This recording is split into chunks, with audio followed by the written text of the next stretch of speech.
So, today's video is going to be a little bit different than the other ones, but I still think it's an important case, an important talk that you generally never see when creating or making tutorial series, and that is how you can stay organized when working on projects, especially projects that are such a big scale as this.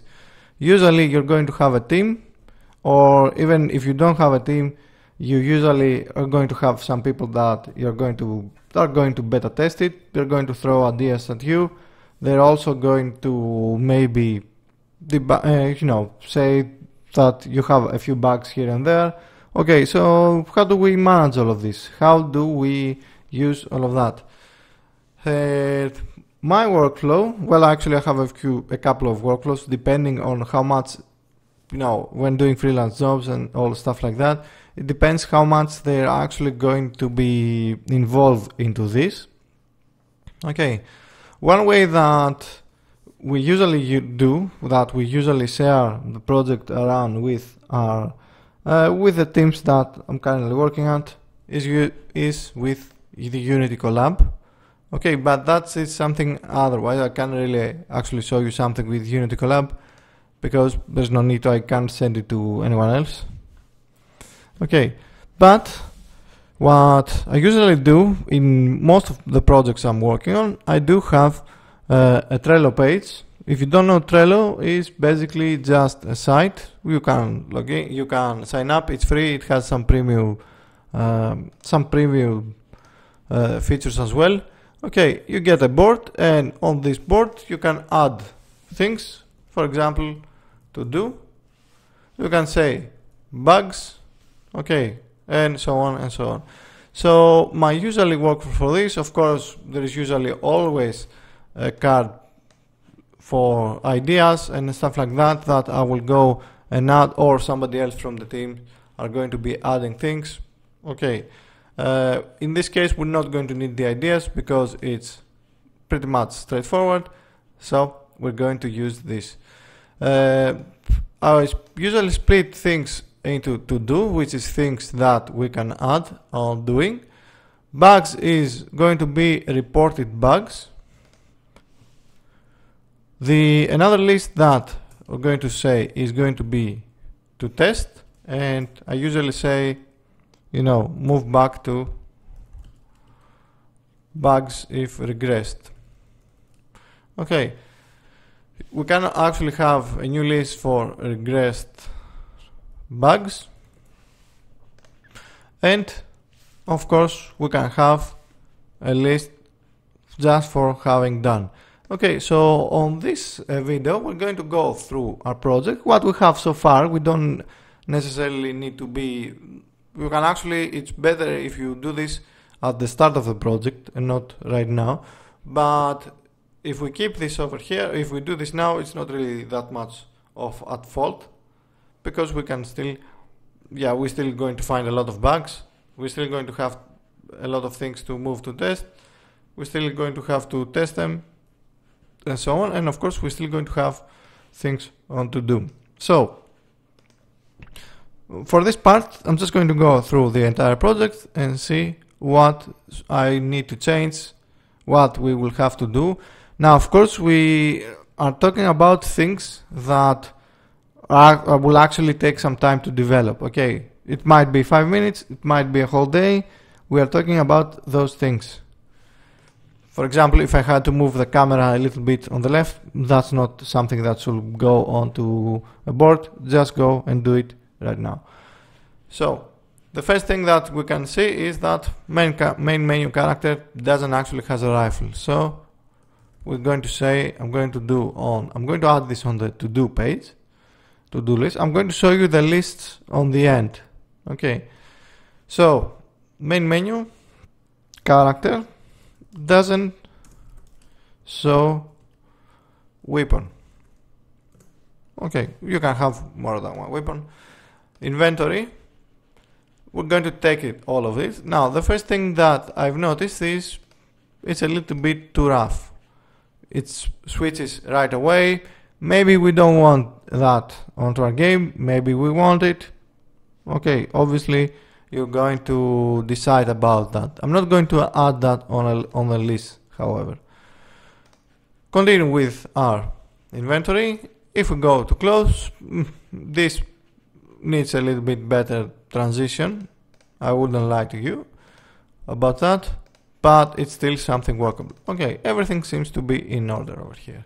If something was missing or something was off, or maybe one of the skins of the model had something wrong, maybe something or whatever you can guess about that. Okay, I will have added this onto the bugs. On the main, as I can see, we can select everything. On the sidearm, here we have one bug. Now, because of the nature of this bug, which is really simple, we simply need to go and move the parent of this. Okay, we just need to move this a little bit toward, a little bit higher up, and it will work for both weapons. Okay, because of the nature of this, which was simply one of these, I'm simply going to copy the component, and as you can see, I have already selected it. It's the same one. I'm just going to paste the component value and hit play. Let's go back to inventory, sidearm, and as you can see, everything works. So I don't need to add this onto a card or whatever. Just do it when you want to. Okay, for now, let's say that our inventory is correct. Clicking solo and joining a job, you will see that nothing happens. We're never going to be able to join a room because play button is never going to play. Of course, this is for solo, and you might not want to have solo in your game. You might not want to use it. So that's also something that you will have to discuss with the team, maybe with the creator or who everyone else is involved on the game. But for now, I'm just going to add this on our bugs, just so that we can have things into our list. So I'm going to say solo play doesn't load level. Okay. Next, online, we're joining in.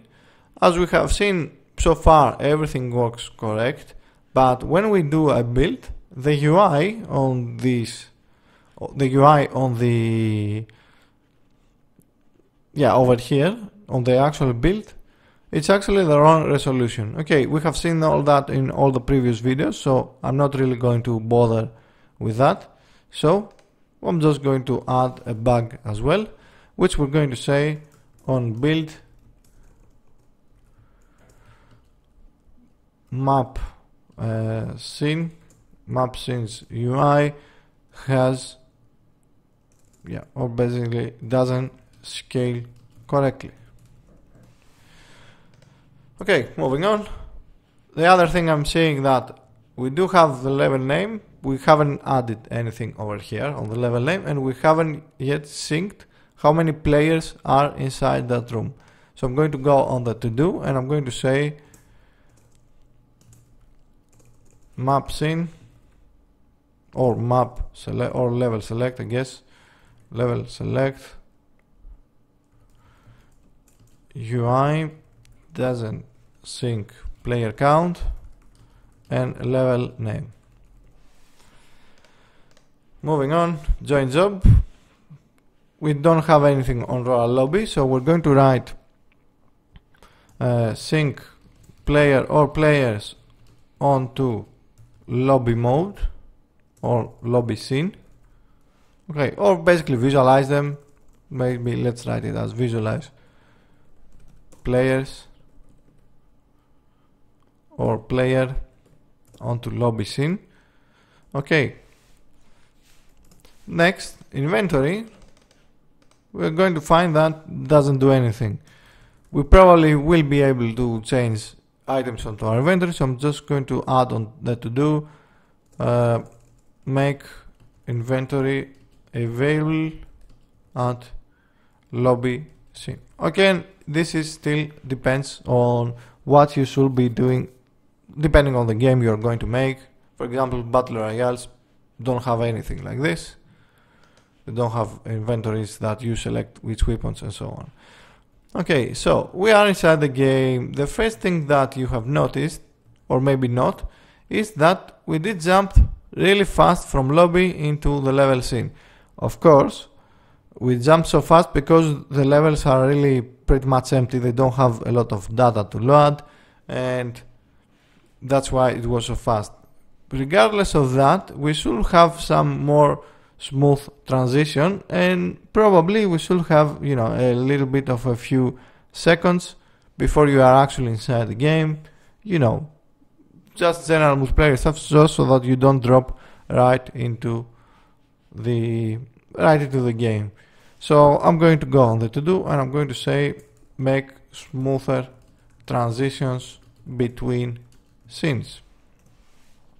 Okay, next, as you can see, because I clicked, I can actually shoot without even aiming, which means we need to do something about that, and I'm going to add on the bugs list, I'm going to say player can shoot without aiming. Okay, of course, still depends on the game you are making. You might need that, you might not, it's all up to you.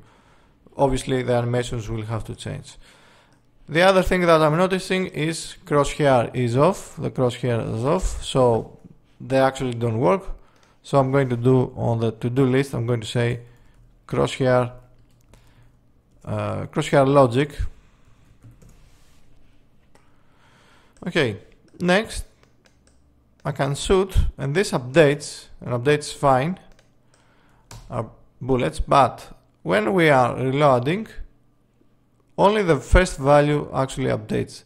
The second value, it just sits like that, which of course is an issue. So on bugs, I'm going to add bullet UI is not synced. Obviously we can pick up more items. We should add a few things that, yeah, we should make it so that we can pick up bullets or something from the ground, just so that we can actually keep playing the game, otherwise we can't do anything. Okay, next thing I'm seeing that I can't switch weapons. I can't go into pistol, so that's something else we're going to have to add. So I'm going to add on the to-do list, switch weapons on game scene. Okay, and I see crouch works fine. Moving on, we do have a vault onto this, but we do have it as automatic. I'm kinda going very against automatic things.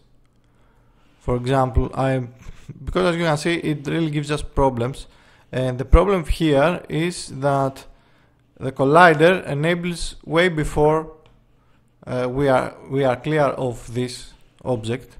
So we need to do something, or tailor it, or even remove. Okay, it's normal to remove features, especially if they don't work as you want.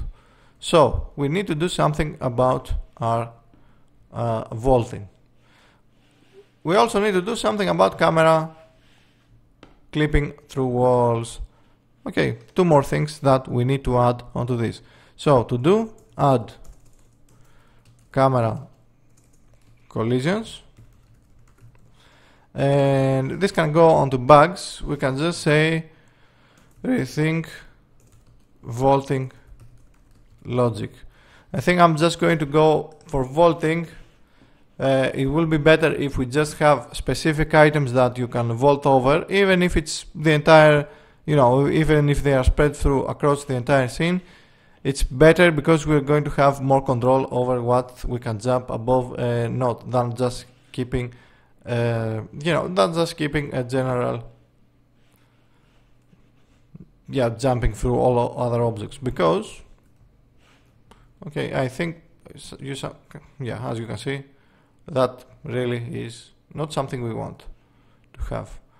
The other thing that we can see is that when the player is on the air, he still keeps, there's no air behavior, there's no air state, so I'm going to add on the to-do air state logic.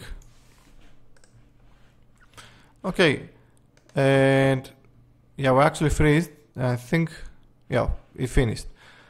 Okay, so this works fine. Maybe you don't want the bag with money onto your engine, but that's something you will have to think about. But you will see that this player, except for the really nice haircut, which he actually doesn't have any hair, it's not the model we have. So bugs, we're going to say end scene or match end scene. Match end scene doesn't have any, doesn't load the correct model. Okay, so there is that. Match lost or winner, we have to check again with the build. So let's hit back. When hitting back, we get an error, which is, let's fix this onto this part, it doesn't matter. That error, let's open it up, points to the character hook init on the state manager. But why do we have character hook init? Yeah, that happens because init references are not running the same time the load character model is running. So basically we've loaded this, we loaded the event that's going to load your model without having loading the init references. So what do we do for this? I'm just going to say if character hook dot or equals null, just do your init references first. Okay, it's going to assign the character hook, as you can see this over here, so that means we're going to avoid that error. As you saw, I skipped writing that onto our Trello page because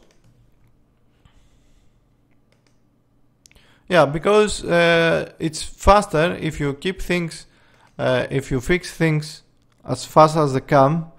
Even if you are working on something else, you actually end up faster doing more things rather than just focusing on one error and until you fix that. It's easier and you're going to be working faster if you are fixing a lot of smaller errors while you're working on something bigger. And that's actually not just me saying that, that's actually how a lot of multitasking software and even your OS actually works.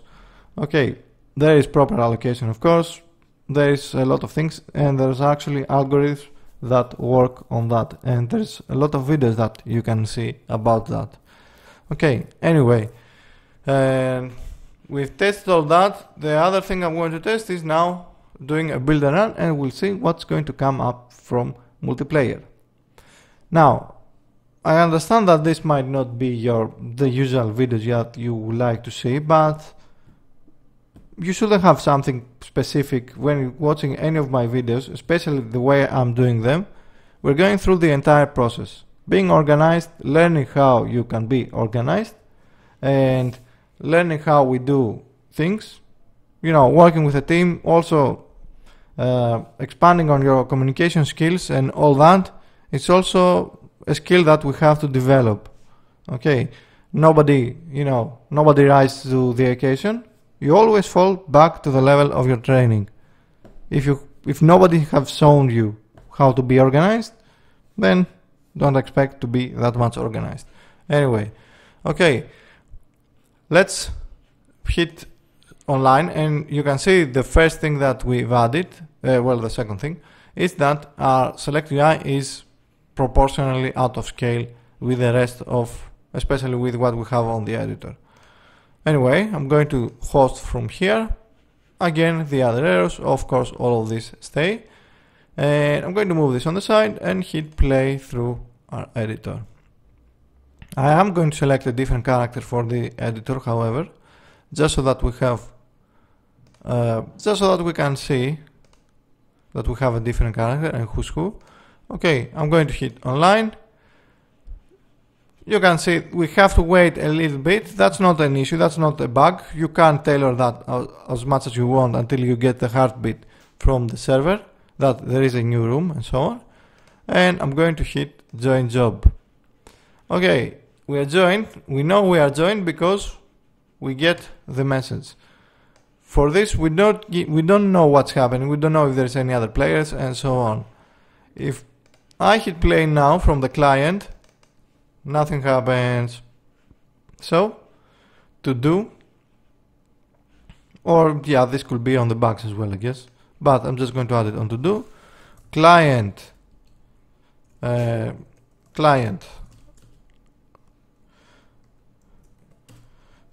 on lobby scene, play button does nothing. Change it to waiting, etc., or something like that. Okay, that's up to you. Let's go inside the game, and I'm going to hit play from the host. Okay, there was a little bit jumping of the camera, and that has to do with, and I think, yeah, I've actually shot without aiming. That's why you're saying that. And yeah, this guy now, it's kind of locked, and I don't know. Yeah, he's kind of locked. Anyway, let's keep moving. Okay, so let's keep looking what the client is doing. As you can see, for the most part, I believe the syncing feels great, feels okay. We are not touching the ground right now, but that's more from the collisions of the level rather than the logic we have. Okay, aiming feels a little bit weird. As you can see, it kind of clamps into positions, and that's because we don't have any prediction between the aiming. Between aiming from one position to the other, there is no prediction at all. We need to do something by that. For now, we're just going to add it on the list, and we're going to say add prediction on aiming position, just so that we don't get that, as you can see over here. Actually, let's get closer to this guy. Okay, because it also clamps the IK, it also clamps that. Let's shoot now. Let's see where we can hit him. Okay, that works fine. We also get recoil, which is fine. Let's see, reload. Reload works. We can of course add a few more effects to that. Reload works.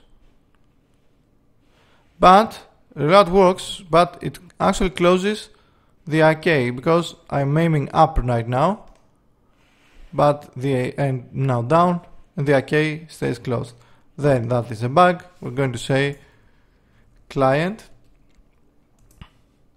after reloading, IK for aiming stays closed. Okay, so let's shoot right now and see what's going to happen.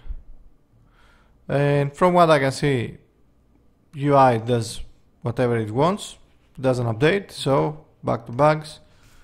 UI doesn't, or health, UI doesn't update on hit. This is still locked for whatever reason, so we can do something for that. And I think for this will be working fine. Now let's close this, or we could just wait till the seconds go out. Let's see what happens when vaulting. Yeah, that's really off, and I'm actually shot onto the air right now.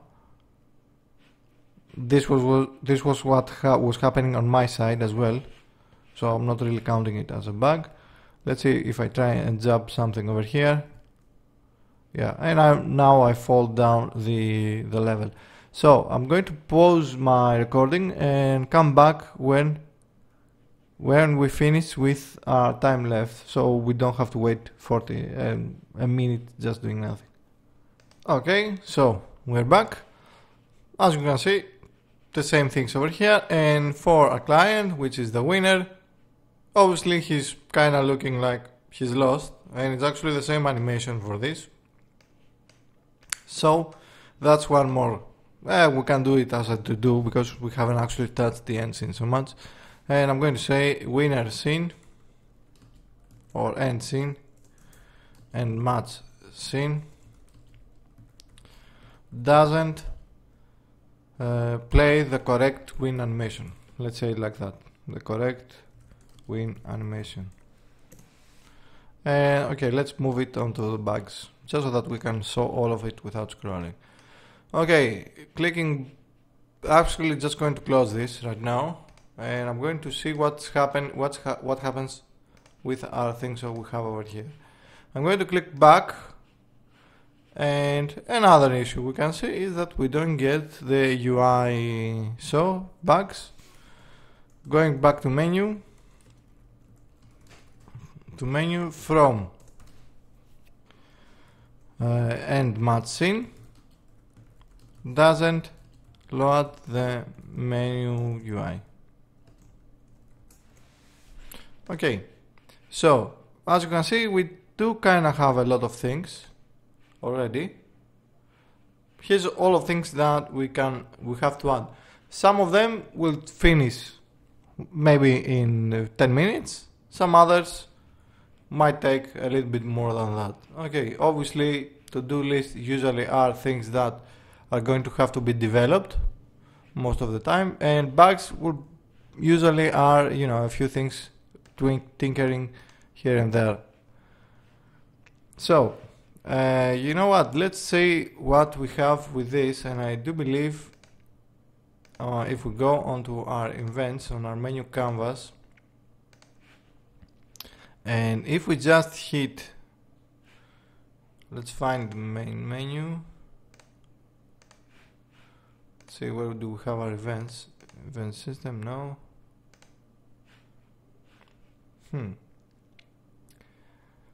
Let's see, my main menu. Well, we do need this, but I do believe we have. Yeah, here's our events. And here's a few things that are missing, and I'm pretty sure that this shouldn't have been missing. This will be, this is an issue. Let's see, on start main menu, and as you can see, we do have missing objects onto this. Let's stop, and here's the thing, we are losing a few references to this because we actually don't have these game objects when we come back into our scene. So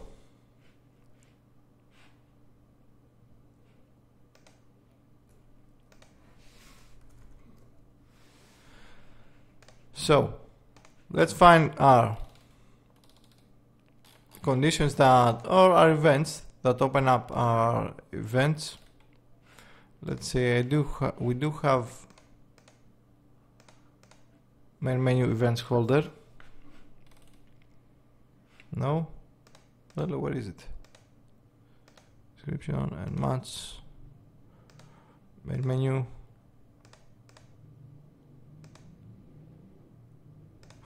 Yeah, okay, let's go via this. Let's find them. Inventory canvas. Buttons grid. On back. And you are using the on menu, but where do we have the on menu? Find references in event holder. Yeah, on main menu. So this again needs to be set up correctly, which means we need to remove all the, let's see where this gets kept. This is called on or references. Okay, main menu. So okay, let's think a little bit. These are our main menu events. Okay, on connected, load current scene. Okay, on start menu. Yeah, so we kind of screw a little bit the logic we have from here. Let's see. And scene. And match. No, okay. Let's find our scenes. I think it's still the main menu scene. So we kind of need to remove from all our holders and all these things. We're going to have to remove a few hard-coded cases that we are using. As you can see, these two need to go away from here. Okay, so instead of this, I'm going to assign the on main menu logic down here and say erase this event. And with this, I'm going to also say close. Okay, we already have the close all UI, so we can keep that. Let's see what this was. That main menu, it just opens the entire main. Okay, so where was I? Event holder. I think for this it should work because all of these are together. On start menu, let's just take this and assign on main menu.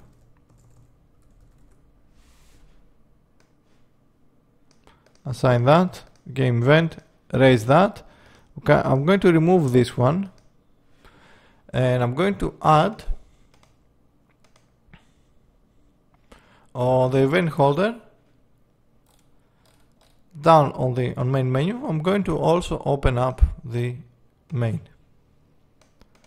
Okay, set active, set it to true. So because I've did a change now, I can go back onto my hit. Of course, it's not done yet. We haven't tested that, and you can find that whenever going back. So this was the correct model, and we don't have that one as the, yeah, that doesn't load the current model, but we do need the end match back to menu. Oh, no, we do have it. Let's try that. Okay, we move that back to test. Who's going to do the testing? That of course depends on your project, how many you have. And we have our to test. Going back to menu then, if it's done, if it's complete, you move it onto this card. If it's not, then you move it onto the regressed bug so that somebody can take a look. Usually I just put things over here and somebody else will have to test it. Of course, if I'm doing the game, then I can just move this over here, but usually this goes out to the clients. So this is the list of cards that the clients are looking at, and they're testing that. Maybe other players, depending on the player base that you already have, you might have some beta testers, you might not, and they just move things either to regressed bugs. Of course, you can add comments onto this, you know, just add that, and then you move it back onto done if it's done. If something from done has regressed, of course you move it back to regressed, and so on and so on. And this is of course very tiny. We usually end up with about 10 to 20 card categories. Okay, so all of this, we have about 10 to 20 lists, and it's usual that, you know, the to-do list and the bugs list will have about 10 to 20 as well cards each. But that's just, you know, it comes with the territory. If you want to have a game that is of this scale, then you need to be organized. You need to know how to be organized. And as I said, I'm going to go with you through the entire process of creating a game. Now, about the series, however, we're still not finished, but I'm not going to actually cover all of these things because it's a few things that are kind of a moot point because everyone is going to do their own thing. Okay, so I'm going to go and fix a few things And yeah, so on the next part we're going to basically work through this. We're going to work through a few of these bulletins and we're going to develop them. For example, camera collision is a must, obviously, state logic and so on. Maybe we'll do something with our client. Okay, but again, we're not finished. We are getting close to finish. We are going to do a few more parts, but I think it's something that I'd rather, just work on a little bit on a different series as well, just to keep things fresh. So, apart from that, we might still be jumping back into this series from time to time, just to, see a new version and maybe add a new feature that we haven't seen before. Okay, so it's going to be a project that we will have on the backlog and just keep adding these things. But again, we're not done with the series. We still have a few things that I would like to cover. As always then, like, subscribe, and if you like to see more stuff like this, more series like this, there are a few other series that I like to do that of course are for a third-person shooter or have a third-person controller. So again, consider supporting my Patreon or keep supporting my Patreon even if this series is not is close to an end, and so that we can keep continuing and making all of these things and making all these awesome things we're doing. As always, you know what to do. Like, subscribe, and I'll see you on the next one.